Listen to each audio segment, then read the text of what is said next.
Assalamualaikum warahmatullahi wabarakatuh. Sahabat pendidik Kabupaten Jember, kali ini saya akan membahas atau berdiskusi tepatnya dengan ibu dan bapak yang ada di sebelah saya untuk membahas tentang topik yang lagi hangat-hangatnya ini, yaitu e-kinerja. Beliau yang saya ajak diskusi kali ini adalah Ibu Lili Mafiah MPD. Beliau adalah Kepala Bidang GTK Dinas Pendidikan Kabupaten Jember, dan Ibu Anis Prasetyaningsih MPD. Beliau adalah pengawas SMP untuk Kecamatan Jelbuk dan Sukowono. Dan satu lagi ada Bapak Kepala Sekolah dari Ajung 2, yaitu Bapak Purwono SPD. Seperti apa gambaran menurut beliau-beliau tentang e-kinerja? Yuk kita simak bersama-sama.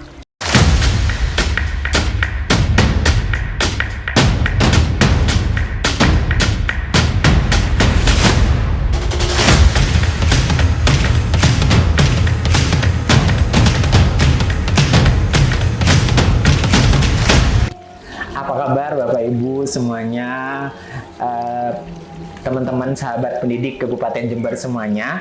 Saya perkenalkan ya, seperti apa sih beliau-beliaunya yang tadi saya sebutkan. Beliau yang di tengah, yang merah merona kali ini, beliau adalah Ibu Lili Mafiah, yang mana Bu Lili Mafiah ini adalah Kepala Bidang GTK di Dinas Kabupaten Jember. Selamat ketemu lagi Ibu. Apa kabar? Alhamdulillah baik. Selanjutnya Ibu yang sebelah ujung ini adalah Ibu Anis Prasetyaningsih. Beliau yang saya sebutkan tadi sebagai pengawas di Jelbuk dan Sukowono ya Bu ya? Sukowono, iya. Betul.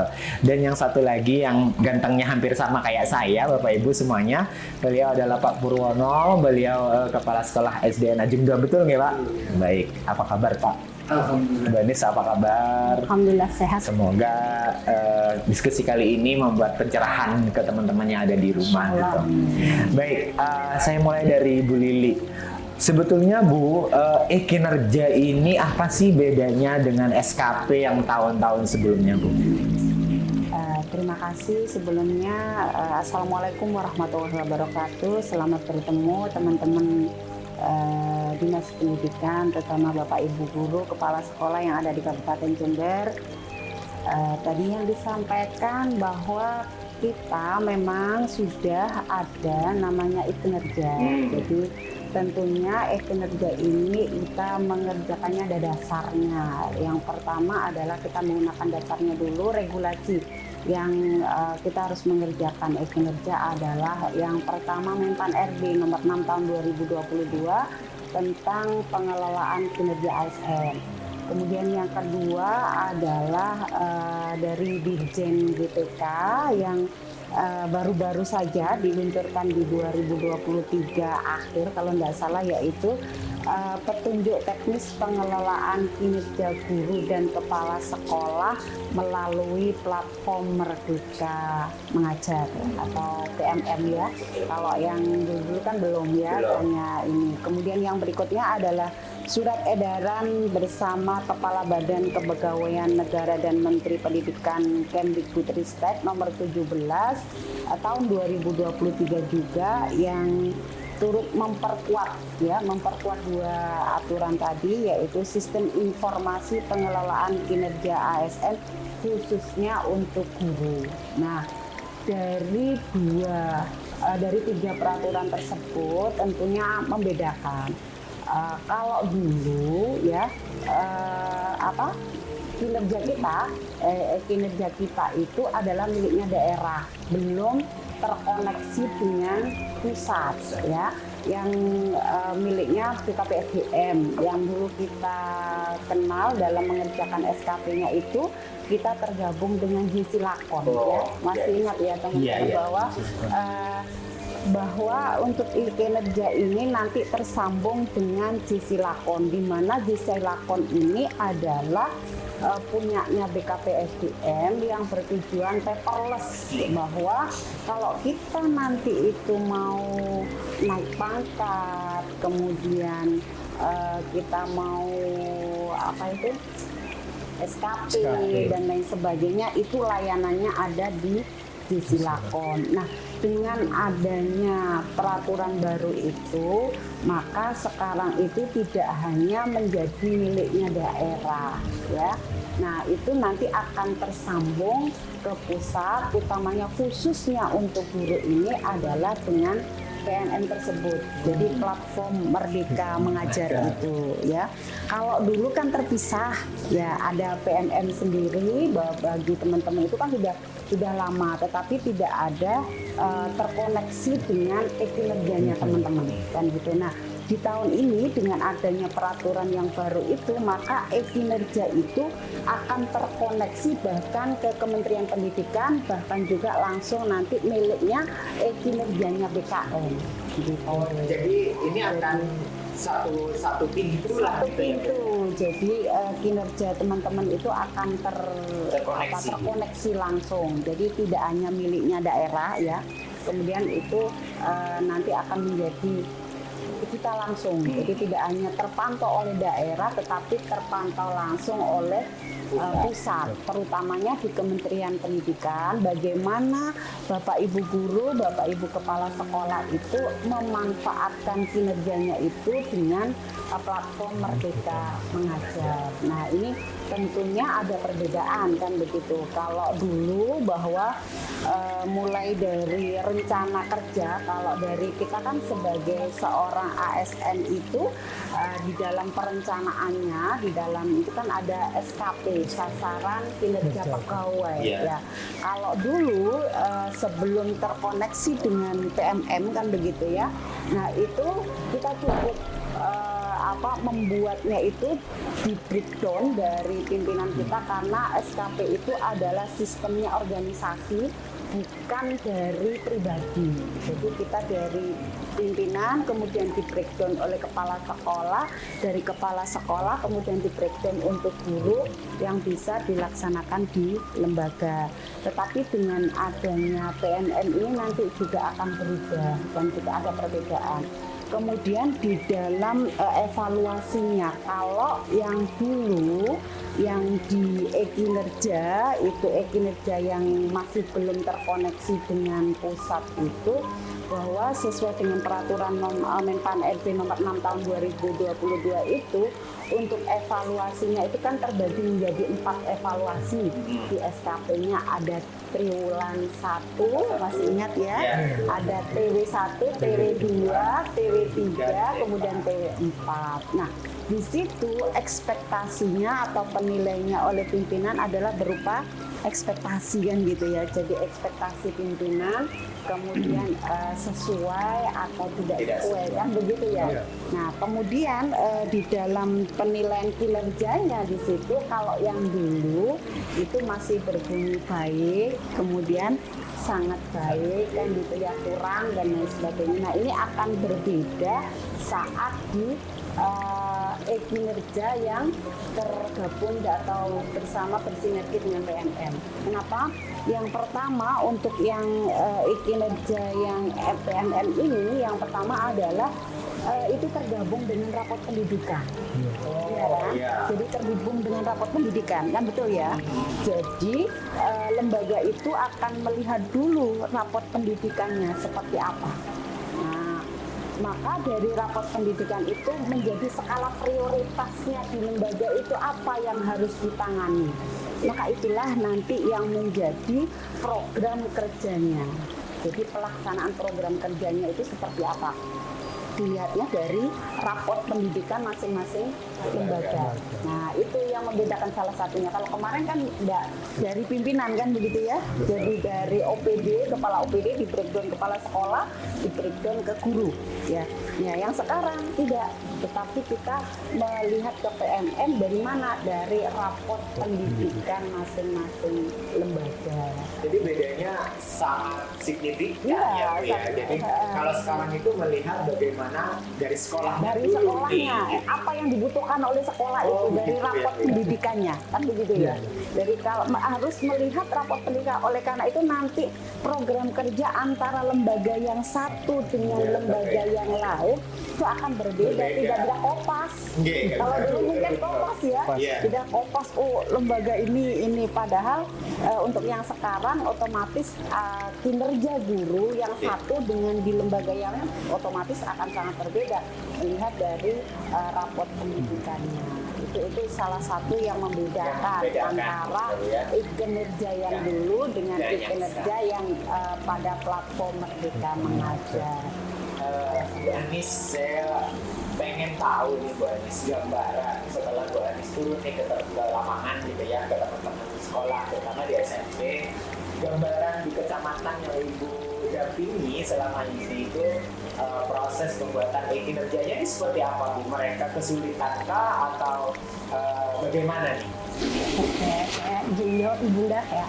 Baik, Mas Fatah, sesuai tupoksi saya ya, saya sebagai pengawas sesuai Perdirjen 4831 ya, tugas kami itu sebagai pendamping dari kepala sekolah. Ya, kan selalu disebut begitu ya, pendamping kepala sekolah. Dari mulai ada PBD, perencanaan berbasis data, di mana kami sudah mendampingi bagaimana warga sekolah bisa merefleksi hasil PBD itu, kami sudah mendampingi. Kemudian muncul lagi ini kita berkolaborasi lagi. Nah, kalau bercerita tentang pengalamannya Mas Lata ya, masing-masing kepala satuan pendidikan itu punya ciri khas sendiri ketika beliau memimpin sebuah satuan pendidikan. Nah, disitulah peran kami sebagai pengawas. Kami karena pendamping kepala sekolah, sebenarnya tugas kami pendamping kepala sekolah. Nah, setiap kepala sekolah menanggapi untuk kinerja ini ada yang cukup berdiskusi antara kepala sekolah dan pengawas Ibu. Jadi ada yang bagaimana Pak kinerja? Iya Bu, kemarin sudah sosialisasi, kemarin begini gitu. Ada yang meminta kami untuk langsung berinteraksi dengan Bapak Ibu guru. Nah, disitulah kami menemukan beberapa miskonsepsi ternyata begitu. Jadi kalau saya boleh sebutkan beberapa miskonsepsinya adalah yang pertama, Bapak Ibu itu ternyata masih pada paradigma lama. Yaitu paradigma lama di mana kalau Bapak Ibu guru mendapatkan sertifikat pelatihannya banyak, maka itu bisa dikatakan predikat kinerjanya sangat baik gitu. Dan kedua, miskonsepsi antara poin dan angka kredit. Begitu Bunda. Ternyata di lapangan itu jadi ketika kami datang ke sekolah itu metode kami adalah memancing. Apa yang Bapak Ibu ketahui tentang pengelolaan kinerja. Nah, dari situ kami tahu ternyata diferensiasi tiap guru bahkan kepala sekolah itu berbeda-beda. Jadi memang tugas kami itu melihat itu dulu. Kemudian miskonsepsinya lagi adalah mengatakan ini mungkin karena mohon maaf ya Bunda, mungkin hanya karena Kemendikbud gitu. Nah, itu miskonsepsi, jelas miskonsepsi karena disebutkan oleh Bunda tadi, kebijakan ini adalah kebijakan bersama ya Bunda antara Kemendikbud dan BKN. Nah, jadi situlah peran kami meluruskan itu. Setelah kami luruskan, yang kami lakukan pertama itu Mas Fatah membuka mindset Bapak Ibu guru bahwa kuncinya apa sih pengertian kinerja, dan di situ Bapak Ibu guru masih dalam tempurung Bunda, masih dalam tempurung bahwa ini kewajiban yang harus diselesaikan, gimana saya bisa dapat SKP dan dokumen yang digunakan itu tidak bermakna kan, akhirnya dia tidak paham apa yang dikerjakan. Nah, itu yang tugas saya pertama. Kalau mindset Bapak Ibu guru sudah saya buka, insya Allah melakukannya itu. Nah, jadi saya terangkan dulu Mas, itu apa sih kuncinya pengelolaan kinerja adalah ada kata kunci transformasi pembelajaran. Nah, transformasi pembelajaran. Nah, pertanyaan yang sering ini Ibu, ITT perlu nggak Ibu ngerjakan? Kemudian harus tak Ibu 32 gitu. Ini kendala-kendala. Saya tanya kan, saya mulai awal itu sudah mendampingi sampai hari ini tadi Bunda. Kalau hari ini itu bedanya saya melihat sudah banyak tahu. Nah, jadi lebih banyak diskusi. Tadi saya pendampingan di SMP 4 Sukawono. Nah, yang lainnya itu dari awal, mulai kebijakan dan sebagainya. Itu beda pendampingan kami. Jadi kami sesuaikan, diferensiasi juga. Nah, yang pertama tadi tidak memahami poin itu untuk apa. Poin pentingnya adalah transformasi pembelajaran. Yang poin penting di sini adalah bahwa guru sebagai pendidik itu kan teladan ya Bunda ya. Maksud saya ini adalah alat. Kenapa disebutkan gitu ya, di Perdirjennya pun disebutkan ini adalah alat yang membantu guru untuk itu tadi kan mencapai kinerja sesuai ekspektasi atasan gitu. Betul. Atasan Bapak Ibu siapa? Kepala sekolah gitu Pak Borin. Kepala sekolah gitu. Nah, kepala sekolah berarti harus punya target organisasinya apa? Gimana mencapai target itu bersama guru, melihat rapor pendidikan begitu, dan paham yang disebut dengan D1 itu apa. Jadi saya lebih ke ini Bu, istilah-istilah. Istilah-istilah ya. Iya, jangan sampai itu sesat di jalan gitu. Karena kan ini Bunda, mohon maaf ya, kalau mungkin guru yang aktif, guru yang biasa dikirim itu paham Mas Fatah. Nah, kedatangan saya ya saya bersyukur kalau misalnya dipertemukan langsung dengan Bapak Ibu guru. Jadi paham antara rapor pendidikan sampai dimensi A sampai BCD, kemudian kenapa hanya D1 ya kan ditulis, guru-guru harus dipahami. Sama dengan siswa, kenapa kita harus belajar? Kan dimulai dari belajar itu apa? Betul. Nah, terus sampai itu ada lagi miskonsepsinya adalah yang dinilai ini ya, yang dinilai yang dimaksud praktek kinerja itu adalah observasi ketika di kelas. Jelas salah itu Pak Mata. Oh. Ya, yang dinilai adalah bukan ketika observasi. Observasi itu hanya baseline, hanya penentu batas fokus mana yang mau dituju. Nah, jadi saya katakan begini, Bapak Ibu, orientasi dari pengelolaan kinerja itu adalah yang paling penting itu sebenarnya dialog Ibu ya, dialog atasan kepala sekolah dengan guru. Kepala sekolah sebagai manajerial bisa ini ya menyampaikan apa yang menjadi targetnya sehingga guru bisa melaksanakan kinerja sesuai ekspektasi atasan gitu. Nah, itu yang jadi saya komunikasi sebetulnya kinerja ini komunikasi sebetulnya. Komunikasinya di mana? Satu, mulai dari perencanaan.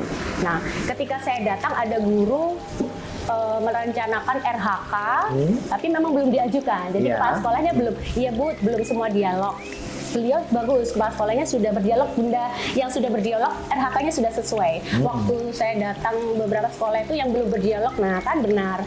Dia belum paham apa yang diinginkan ekspektasi atasannya. Saya datang, saya coba Ibu lihat, ternyata Bapak Ibu RHK-nya itu satu kegiatan. Waktu itu mengikuti seminar lokakarya dengan poin 8. 4 waktu itu. Dia pilih 8 berapa kegiatan, jadi bisa langsung 32, Pak. Jadi ambil satu kegiatan untuk mencapai target minimal poin itu ya Bu ya. Kita kan sudah di era tidak boleh menyalahkan orang. Iya. Jadi saya tanya, kira-kira Pak, kalau cuma Ibu jadi ikut seminar aja, terus prakteknya di mana? Saya gitu. Prakteknya di mana? Makanya saya menjelaskannya 3, Mas Fata. 3, re, mi, fa. Re, realistis. Pilihlah RHK yang realistis. Realistis. Ibu. Realistis itu apa? Realistis itu bukan mudah. Realistis itu sesuai kenyataan. Betul. Kenyataan diri, kenyataan di lapangan, dan itu mungkin nggak bisa dilakukan. Gitu. Sekarang kalau saya baca, kayak gitu Mas Mata ya. Saya baca kegiatan seminar 8 kegiatan. Realistis dah itu dalam 6 bulan. Lalu kalau ada suara gara-gara Mas Menteri nih ya guru ikut seminar sampai ketinggalan pelajaran, itu benda ya. Sekarang saya balik tanya, yang nggak bener ini gurunya ngerencanain seminarnya atau Pak Menterinya? Gimana Bunda? Nah, lawang Bapak Ibu milihnya 8 dalam 6 bulan. Ya, itu. Oh iya, beliau kan orang dewasa, kita kan andragogi ya Mas. Oh iya ya Bu, gitu. Realistis aja Ibu, mana yang mungkin dilakukan. Sesuai kemampuan lah begitu ya Bu ya. Dan itu dituntut adalah kepala sekolah. Kepala sekolah memang saya menyatakan, Bapak memang tuntutan kepala sekolah kan ada tupoksinya ya Bapak ya. Manajerial, supervisi, kemudian kewirausahaan dan sebagainya. Salah satunya adalah memahami kompetensi bawahan. Makanya di situ dituntutan dialog guru dan atasan. Jadi ketika guru mungkin merasa itu dia mampu, kita kembalikan dengan bahasa-bahasa yang memberdayakan ya Ibu ya. Sekarang kan pakai bahasa memberdayakan gitu. Berarti, Mi yang kedua. Tadi mi sekarang. Minat. Ciri transformasi ini adalah merdeka secara administrasi ya Bunda ya. Dia berdampak. Yang ketiga apa? Dia bebas dari administrasi dan ini apa sesuai minat tadi, sesuai kebutuhan. Jadi pilihlah Ibu di antara indikator 3 dimensi, 8 indikator mana yang mau dikembangkan. Jadi waktu itu saya tampilkan Bapak. 8 Itu aja indikator belum gitu ya, Bu, ya? paham beliau. Iya. Oh. Dari rapot itu kan ini ya Bunda ya, manajemen kelas misalnya. Iya, betul. Terus kemudian apa itu beliau belum paham di situ. Jadi ternyata ketidaktahuan dan adanya keluhan-keluhan itu sebenarnya diawali dari kurangnya pengetahuan. Terus yang terakhir tadi Remi, yang Fa. Variasi ya. Oh, jadi harus ada variasinya juga ya, bukan? Jangan Jangan milih satu deh. Maksud saya begitu. Oh, Jadi tugas pengawas itu sebenarnya langsung ke kepala sekolah. Jadi kita berdiskusi, kepala sekolah merefleksi, dia menceritakan dia Bunda ya apa kelebihannya, gimana Pak gitu. Kalau selama beliau mampu, saya nggih bisa silakan. Siap, berarti Remifa ya Bu ya. Jadi pertama itu realistis, terus sesuai minat, dan yang terakhir adalah variasi. Jadi nggak cuma satu milih indikator saja gitu ya. Itu.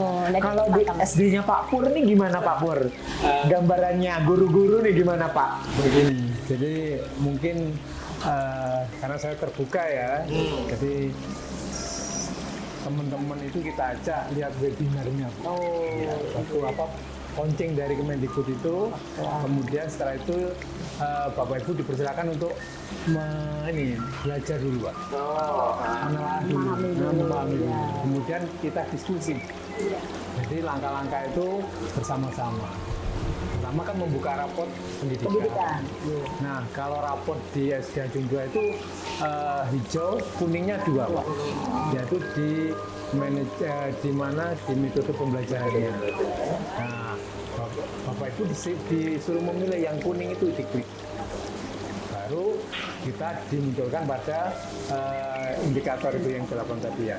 Itu milih, kemudian dari situ kita diskusi. Dari indikator itu kan banyak ya. Dicari yang paling mudah seperti yang disampaikan oleh Bu Anya. Betul. Iya Bu. Jadi kira-kira mampu satu guru tidak terbebani. Jadi misalnya contoh ini, kalau katanya Bu Anis tadi mencari sertifikat sebanyak-banyaknya, tapi di situ ada yang berupa laporan itu. Hanya observasi dengan teman mengajar, teman sejawat, kemudian ada lagi kaitan dengan ini modul yang telah dibuat temannya, kemudian ditelaah. Itu juga laporan. Jadi tidak harus seminar gitu ya, seminar gitu semuanya begitu. Jadi selama ini di sekolahnya Pak Pur sendiri nggak ada kesulitan yang berarti lah ya Pak ya? Sementara tidak, karena kita diskusi awal. Karena di awal sudah ada diskusi tadi ya Pak ya. Kalau di sekitarnya Pak Pur nih, teman-teman mungkin sesama kepala sekolah mungkin gitu, ada yang bercerita tentang kesulitan atau bagaimana Pak Pur? Sampai detik kemarin masih ada yang bermasalah. Jadi belum disepakati. Ya. Jadi itu. Kalau kita kan awal sudah kita terbuka. Jadi seperti itu. Terus Bu, ini kan di bawah ternyata masih banyak ya Bu ya miskonsepsi baik di antara kepala sekolah sendiri dan guru gitu ya. Nah kemarin saya melihat beberapa data bahwa di sekolah dasar itu dari 8.000 guru gitu ya, 8.000-an guru itu kemarin masih ada sekitar 2.000 guru yang belum mengajukan gitu Bu. Itu sebetulnya peran dinas pendidikan ini seperti apa Bu untuk percepatan ini? Jadi mungkin sekedar saya infokan aja ya beberapa ini bahwa kalau kita lihat per tanggal 21 Januari itu setelah kita lihat ada yang sudah draft disetujui kepala sekolah itu sekitar 1084 yang sudah draftnya sudah disetujui oleh kepala sekolah ini per 21 Januari. Kemudian yang sudah mengakses SKP dari sekian ribu itu baru 442. Ya. Kecil ya Bu berarti ya. Alhamdulillah, jadi seperti itu. Kemudian yang mengajukan draft itu lumayan banyak. Jadi walaupun belum disetujui, tapi mereka sudah berupaya untuk mengajukan draft itu sekitar 3.467. Lumayan. Sudah banyak lah ya. Sudah yang mencoba, kemudian mencoba membuka dan lain sebagainya itu sudah banyak. Tetapi juga ini ada sedikit yang mengakses PMM itu masih sangat sedikit. Dari sekian ribu tadi itu masih 760. Nah ini tentunya kewajiban daripada Dinas Pendidikan memerlukan bagaimana kita memotivasi kepada teman-teman untuk mau membuka, mulai dari membuka PMM-nya. Nah inilah yang menjadi kendala, kadang-kadang jangankan melaksanakan ya, cara membukanya saja untuk masuk ke PMM aja belum. Nah ada banyak yang lupa akun ini. Ya, ini yang kita perlu yang pertama ada sosialisasi dari dinas. Kemudian motivasi dari teman-teman pengawas dan Bapak Ibu Kepala Sekolah untuk mengingatkan kembali kepada teman-teman untuk mau kan begitu ya, satu akun ID belajar ID-nya. Kemudian masih banyak sekali yang belum punya akun belajar ID-nya itu juga masih perlu kita semangati. Ternyata dari teman-teman utamanya kan itu dari ini kita masih sekian persen yang mereka mempunyai akun belajar ID gitu ya. Sehingga lah kalau akunnya saja tidak punya, mau membukanya seperti apa kan begitu ya. Jadi kita harus perlu peningkatan sosialisasi, workshop. Kemudian mungkin akan kami coba membuatkan edaran agar akun belajar ID-nya ini diaktifkan kepada semua guru, diaktifkan.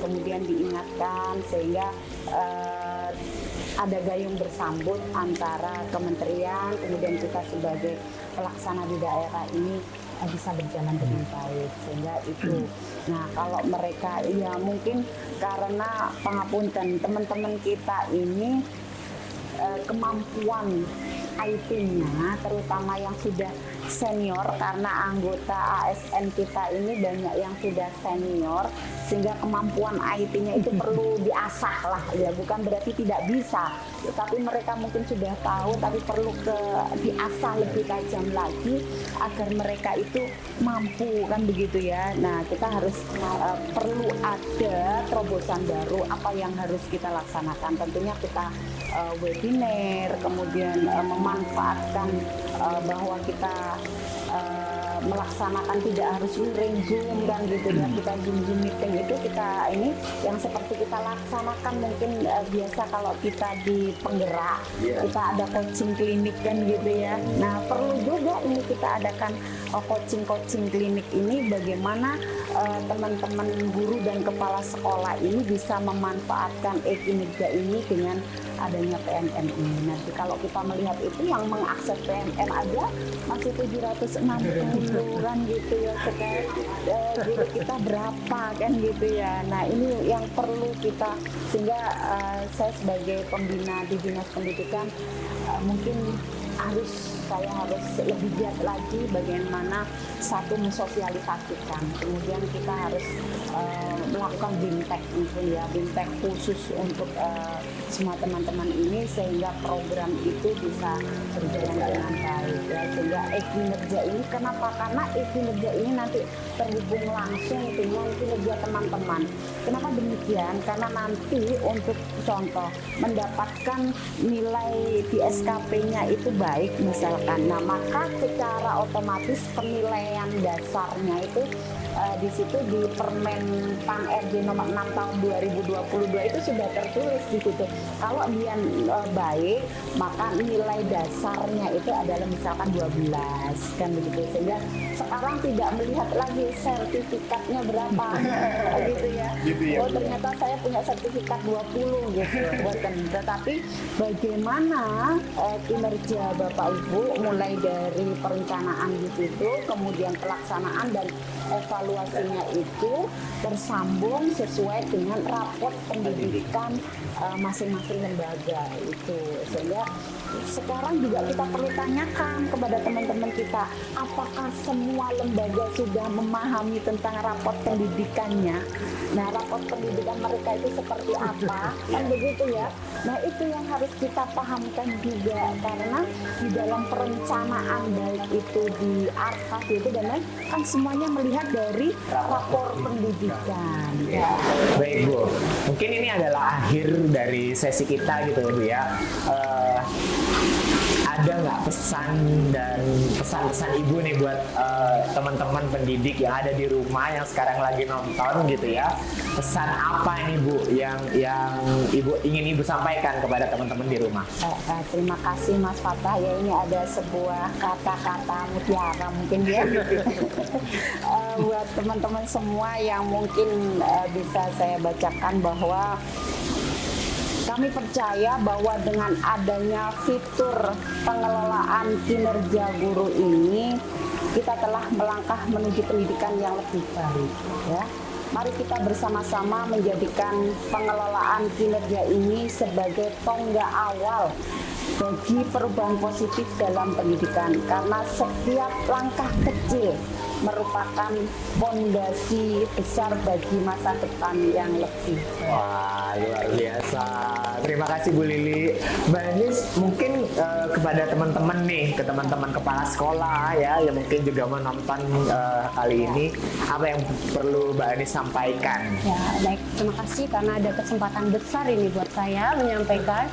Bapak Ibu, mohon fokuslah pada transformasi pembelajaran itu kaitannya dengan apa upaya Bapak Ibu guru untuk belajar, bagaimana Bapak Ibu upayanya dalam refleksi, bagaimana upayanya dalam melakukan perubahan. Sebenarnya 3 aspek ini Bapak Ibu, dan kepala sekolah sebagai pejabat penilai tertinggi di satuan pendidikan yang dilihat memang 3 itu, 3 aspek itu. Jadi yang saya tekankan adalah baik dari laporan atau tindakan atau aksi nyata, tunjukkan 3 ini Mas Wata.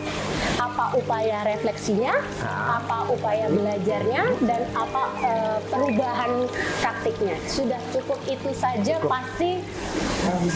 Sudah bagus ya Mbak ya, baik. Terima kasih Mbak Anis. Pak Pur, sebagai kepala sekolah nih, salah satu kepala sekolah nih yang ada di sini gitu Pak ya.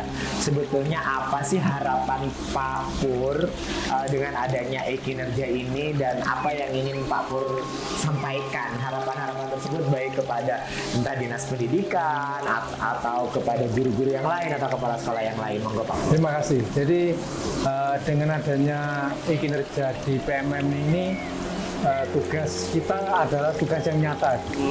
Jadi yang selama ini supervisi itu hanya sebagai apa ya, sebagai bukan dilaksanakan benar, tapi sekarang harus.